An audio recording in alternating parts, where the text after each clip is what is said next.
Hello everyone, welcome to my channel. I hope everyone is having a wonderful day. Before starting the video, please go ahead and hit the subscribe button and give this video a like up. Bold and the Beautiful has Luna Nozawa pop up with a textbook description of dissociative identity disorder, DID, on the CBS soap. So did the shifty intern do her homework?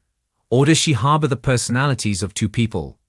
Considering her level of deception so far, B&B fans lean on the side of Luna, paving the way for her next ploy with an abundance of reading. Bold and the Beautiful has Luna Nozawa, Lisa Yamada, attempt her new ploy on Bill Spencer, Don Diamond. Viewers became extremely confused as to why the publishing magnate went to the jail to visit her in the first place. But he is there and listening as the murdering young woman describes how she believes she is two people. And the person inside of her, who is astounded over the deed she has done, is talking to Bill. She likely tries to convince him that she is a good personality, condemning the deeds of a woman inside of her she doesn't know. Luna knew all the right things to say during Bill's visit this week on Bold and Beautiful. The diagnosis of DID usually links back to trauma, often in childhood. And she has her mother in her scope for that. Luna said she watched as an array of men paraded through their apartment as a kid. Then they ended up in the bedroom with her mother, usually doing drugs, or at least that is the picture she paints for Bill. But will he buy this going forward on Bold and the Beautiful? Bold and the Beautiful has kept Luna Nozawa locked up for a while now, so she's had plenty of time to read up on DID. This could be the one diagnosis that gets her get-out-of-jail-free card. But is what she reports the real deal, or is she just well-informed through all those hours in her cell, reading about DID? So she already established the stressor, which caused the condition. This started with the unsavory men her mother brought home. Luna tells Bill that she felt overcome with the sensation of floating above her body as these men visited. Again, a textbook explanation of dealing with stressors for someone with that diagnosis. Then she added how she killed those men, but it was like watching someone else commit the crimes. So it sounds like Luna Nozawa is well informed about the symptoms of a disorder that could set her free again on Bold and Beautiful. Bold and the Beautiful likely has a part for Bill Spencer to play in all of this. But what would that look like? First and foremost, Luna likely fishes for Bill to get her the best lawyer money can buy. But while doing this, she gives him the reasons to start doubting she's so bad.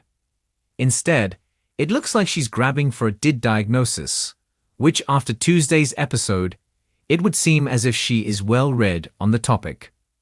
So the remorse she pours on Bill Spencer, and by playing the sad outcast, she seems to think she can get what she wants from the man with deep pockets. But it remains to be seen if Bill decides to help. Or maybe he's playing Luna Nozawa for an agenda that has not yet surfaced, one that will benefit him or those he loves on the CBS soap. Luna Sinclair had always been an overachiever, but even she hadn't anticipated the sheer magnitude of the challenge ahead. Enrolled in an advanced psychology course at the prestigious Westbridge University, she had faced difficult coursework before. However, nothing had prepared her for Dr. Caulfield's notorious semester-long project, a deep dive into the complexities of dissociative identity disorder, DID. Unlike her classmates, who opted for conventional research papers and safe, clinical observations, Luna chose a more audacious route.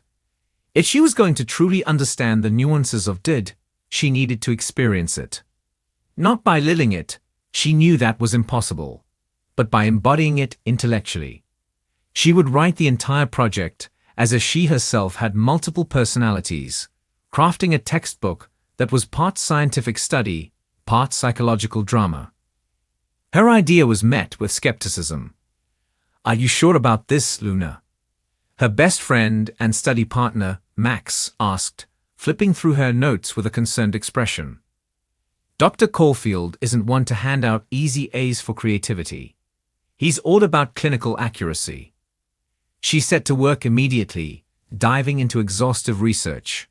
She interviewed professionals, read case studies, and even met individuals who lived with DID, ensuring every word she wrote rang with authenticity.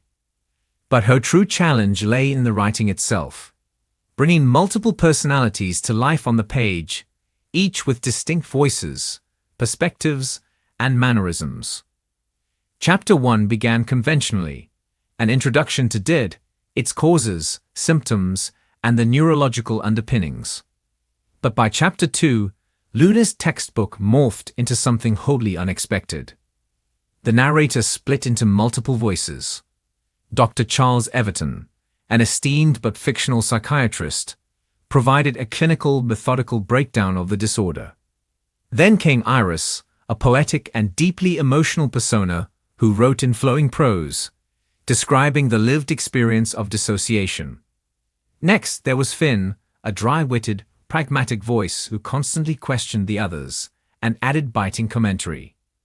Rounding out the cast was Sophie, a nervous, insecure character who embodied the confusion and struggles of an undiagnosed individual grappling with their fragmented identity.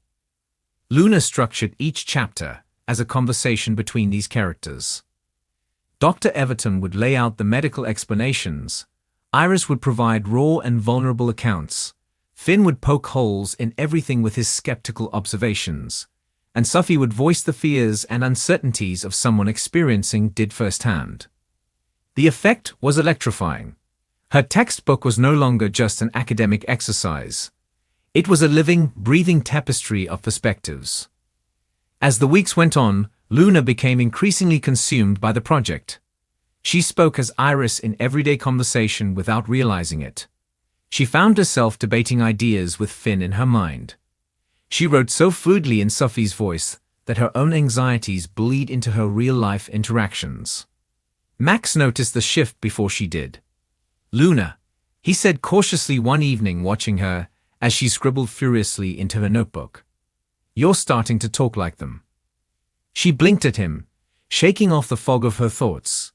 "I'm just getting into character, that's all."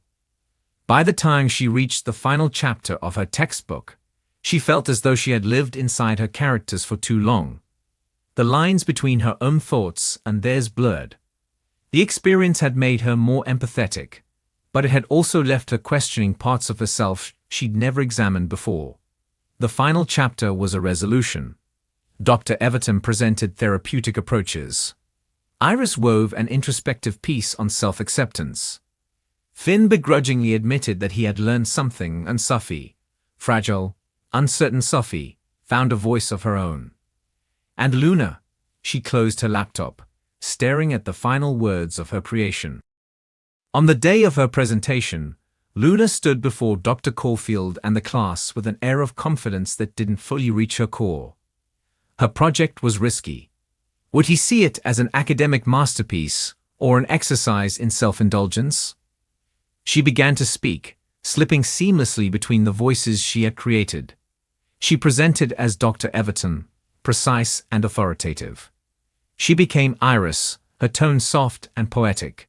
She channeled Finn, sarcastic and analytical. She hesitated as Sophie, finding the courage to finish her sentences. Dr. Caulfield sat back in his chair, steepling his fingers.